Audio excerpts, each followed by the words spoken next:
Queridos irmãos e amigos, mais uma vez estou aqui com vocês, eu sou Jaci Ferreira Soares.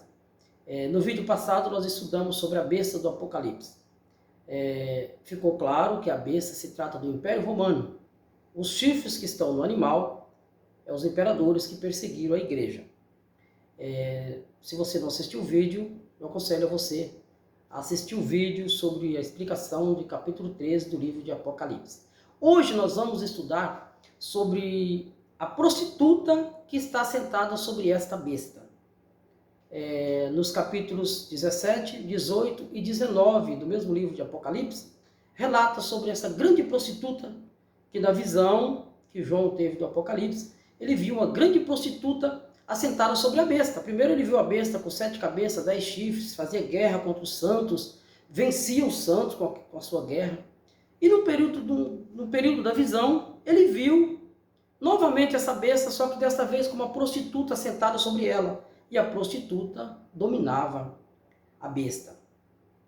E vamos entender hoje o que significa essa prostituta. Quem é essa prostituta que estaria assentada sobre a besta? Uma vez que a besta é o Império Romano, os chifres são os imperadores, e quem seria então a prostituta que assentou sobre a besta e dominou a besta?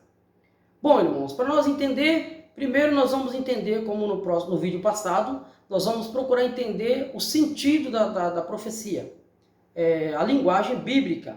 Quando a Bíblia se fala em prostituta, o que ela está se referindo? O que é prostituta?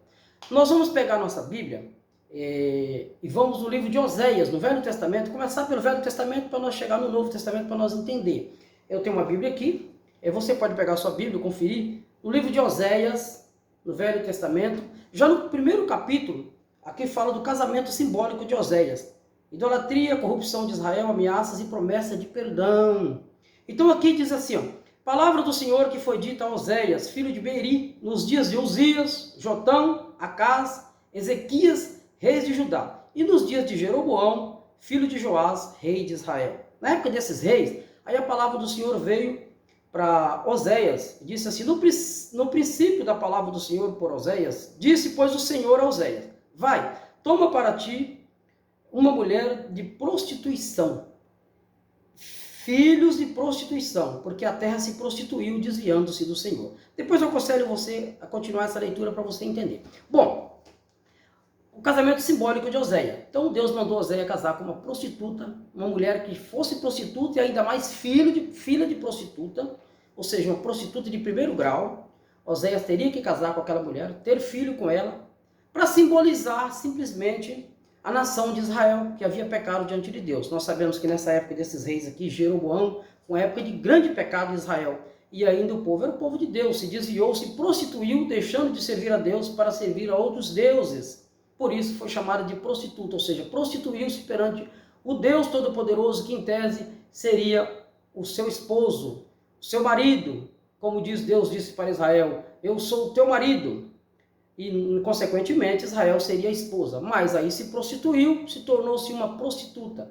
E aqui vem ameaças e também promessa de perdão. Mas eu citei essa parte só para nós entender o significado quando a profecia diz prostituta, ela está se referindo à igreja que se prostituiu.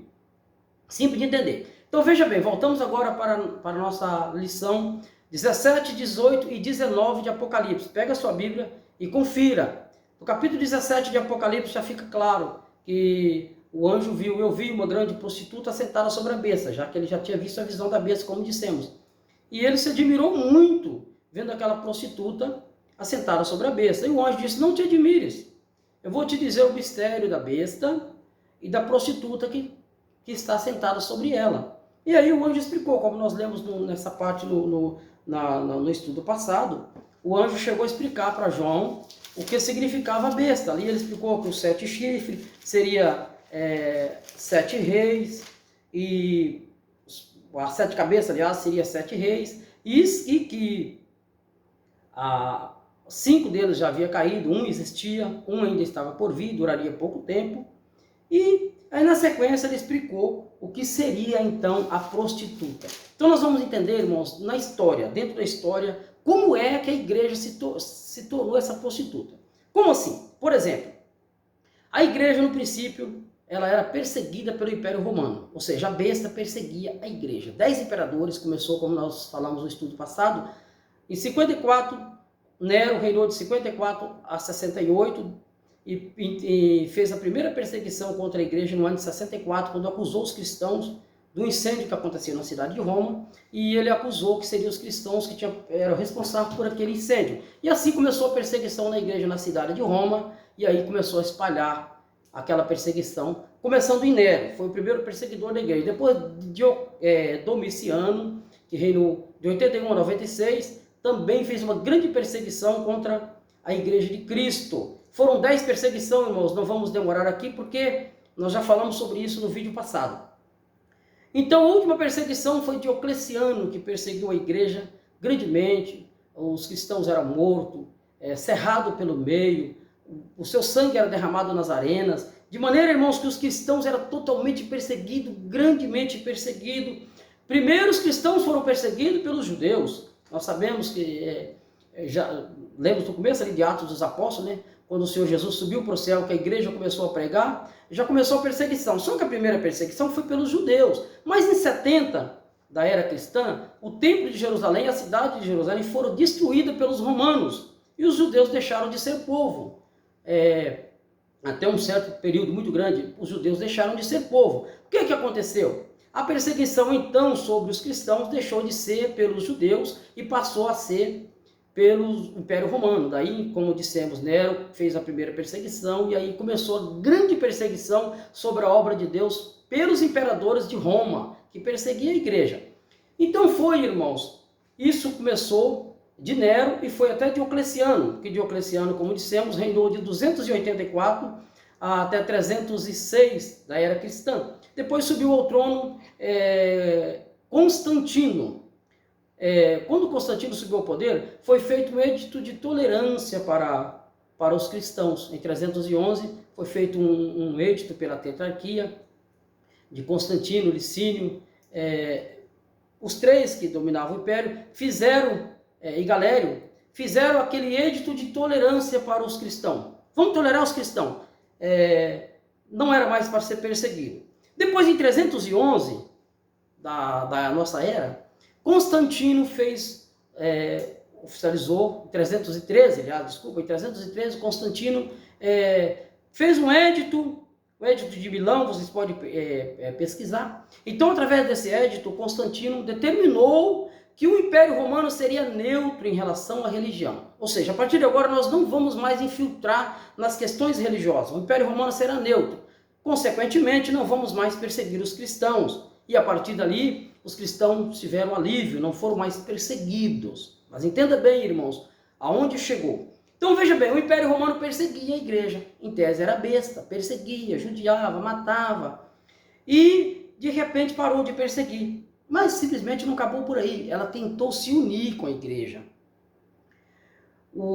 Em 380 da nossa era, já o imperador Teodósio, vocês podem pesquisar, Teodósio legalizou o cristianismo, tornando-se a igreja cristã a igreja oficial do Império Romano. Presta atenção, aquela igreja que era perseguida, que matavam, que pegavam os fiéis, pegavam as testemunhas de Jesus Cristo, as ovelhas de Cristo, matavam, faziam espetáculo nas arenas, queimavam os templos, queimavam os livros sagrados, perseguia, não deixavam cultuar, forçavam o povo a oferecer sacrifício aos demônios, sacrifício aos deuses dos impérios.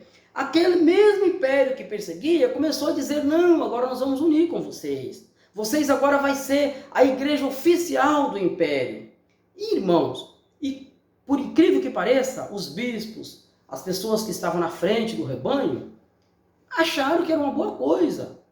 Trocaram, de uma certa forma, a glória de Deus pela glória desta terra. Ou seja, chegar o imperador, ofereceu a glória, agora vocês vão estar aqui, vocês vão ter poder, as construções de vocês agora vai ser feita pela despesa do império, enfim. A glória da igreja passou e eles aceitaram aquilo que ele fez, concílios e concílios, diante de vários concílios, concílio de Nicéia e assim por diante, até os concílios de Trento em 1545. Resumindo, irmãos, o que aconteceu? A igreja se tornou agora, ou seja, o cristianismo se tornou agora a religião oficial do Império Romano. Aí aquela igreja que era perseguida, agora ela passou a perseguir. Olha para vocês verem. Aí o que foi proibido agora? Foi proibido o culto pagão. Agora dentro de todo o Império Romano, ninguém mais pode cultuar, senão somente no rito cristão. Todo mundo agora é obrigado a ser cristão. Todo mundo tem que cultuar conforme o rito cristão. Aí todos teriam que ser cristão, obrigado. Descobrindo o que estava escrito na profecia, que não é por força, não é por violência, mas é pelo Espírito de Deus. Mas aí forçava. Lembre-se que os cristãos primitivos, aliás, depois dessa época, primitivo não, depois que se entronou, que assentou-se sobre a besta, assentou-se sobre o império, eles perseguiram os demais. Queriam fazer com que, infiltrar a cultura cristã nas pessoas, como por exemplo as grandes cruzadas que se faziam antigamente, queriam fazer os muçulmanos converterem à força e assim por diante. Resumindo, irmãos, a igreja assentou-se sobre o Império Romano e tornou-se a grande prostituta. Aquela que era perseguida teve tanto privilégios que foi destacado para a igreja e foi introduzido, irmãos, na igreja tantas novidades que eu não seria capaz de falar tudo aqui. Minha mente não seria capaz de memorizar tudo o que aconteceu de novidade na igreja, mas foi introduzido tanta mudança na igreja, aquela igreja que era santa, que se purificava diante de Deus, andava em santidade, não buscava as coisas desta vida, conforme o próprio Senhor Jesus disse, irmãos, por vários momentos, não ambicieis nada dessa terra, não busqueis tesouro, nem ajunteis tesouro onde o ferrugem come, a traça rói, mas ajunteis tesouro no céu, onde a ferrugem não entra e a traça não rói. Outro lugar, o vosso reino não é desse mundo, o meu reino também não é desse mundo, o vosso reino também não é desse mundo. E assim ensinava a igreja a andar na simplicidade. Os primeiros cristãos vendiam as suas propriedades, acabava com tudo que tinha, trazia, depositava aos pés dos apóstolos e não tinha nenhum amor por as coisas desta vida e andava só buscando o reino dos céus. Quando alguém chegava na época da perseguição, que tomava os bens dos cristãos, eles davam glória a Deus. Tomou esses bens, quando matava, eles morriam glorificando a Deus. Nos conta de um certo velhinho que foi morrer e demorava, falou, mas você não vai blasfemar? Blasfemas apenas e você não será morto. E ele disse assim, nunca, o meu Jesus nunca fez nenhum mal para mim, por que eu vou blasfemar dele? E aí quando eles insistiam, ele falou, mas por que vocês estão demorando? Vai, eu tenho pressa. Me tira logo desta vida que eu quero subir para morar com Deus. Então a glória, irmãos, não era nada dessa vida. A glória era a glória celeste, a mesma glória que Cristo entrou nos céus depois da ressurreição e prometeu que viria buscar a sua igreja. Mas os cristãos deixaram-se levar pelos bens dessa vida, trocaram pelos favores, irmãos, da besta do Apocalipse, pelos favores do Império Romano e assentou-se sobre a besta. Aí aquela igreja que era perseguida passou agora a perseguir. Aqueles que não aceitavam as mudanças que foram introduzidas na igreja, tipo vela, Assunção de Maria, que se pregou todas essas coisas, a introdução de imagem na igreja, enfim, e tantas coisas que foram introduzidas que não faz parte do princípio cristão, tudo isso que foi introduzido na igreja, a maioria dos cristãos de verdade não aceitavam isso, mas aqueles que não aceitavam eram perseguidos e taxados como hereges. Eram perseguidos pela então igreja, de maneira que você pode ler, eu não vou ler para não ficar muito extenso o áudio, mas você pode ler aí 17, 18, 19 de Apocalipse, você vai ver que a prostituta ela estava manchada com o sangue dos justos, vestida de escarlata, ela se prostituiu com os reis desta terra, ela estava cheia das riquezas dos reis, quer dizer, trocou a glória de Deus pela glória desta terra. E aí o que aconteceu? Ela se tornou a grande prostituta e foi perseguir a igreja. Eu só vou ler, eu não quero que esse vídeo fique extenso, para não ficar cansativo, mas eu vou ler aqui, eu estou aqui com o livro de Eusébio de Cesareia, eu nem vou ler as passagens do livro total, só vou ler aqui o prefácio, a introdução aqui do livro, para vocês verem até que tamanho que chegou os benefícios que o feito da igreja. Está aqui na introdução do livro, já diz assim, ó, de tal forma, a paz constantiniana, que é a paz que Constantino deu para o cristianismo em tese, né? Paz entre aspas, né? Então a paz constantiniana inicia uma nova política religiosa. Primeiramente, no Edito de Licínio, em 311, que acabamos de dizer, pondo fim às perseguições esporádicas, devolve à igreja, na metade oriental do império, a liberdade. Depois, a partir de 313, uma série de cartas imperiais outorgam à igreja, por iniciativa de Constantino, uma situação jurídica de claro privilégio. O novo status significava para a igreja a isenção da munera civilia, a restituição de todos os bens confiscados na perseguição, mesmo sem reintegração de preço e indenização aos particulares que os tivessem adquirido do fisco. Soma-se a isso a liberdade de culto, a capacidade corporativa de adquirir bens ou possuir toda sorte de bens, e aí continua. E vai se falando aqui, isso é o que vai estar escrito aqui na história de Eusébio de Cesareia.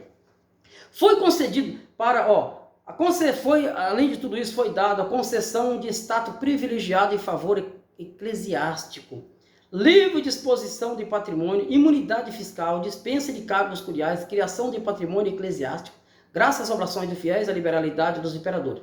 Esses bens, embora pertencentes à comunidade, são administrados com total liberdade pelo bispo, ao mesmo tempo que desfruta da imunidade fiscal.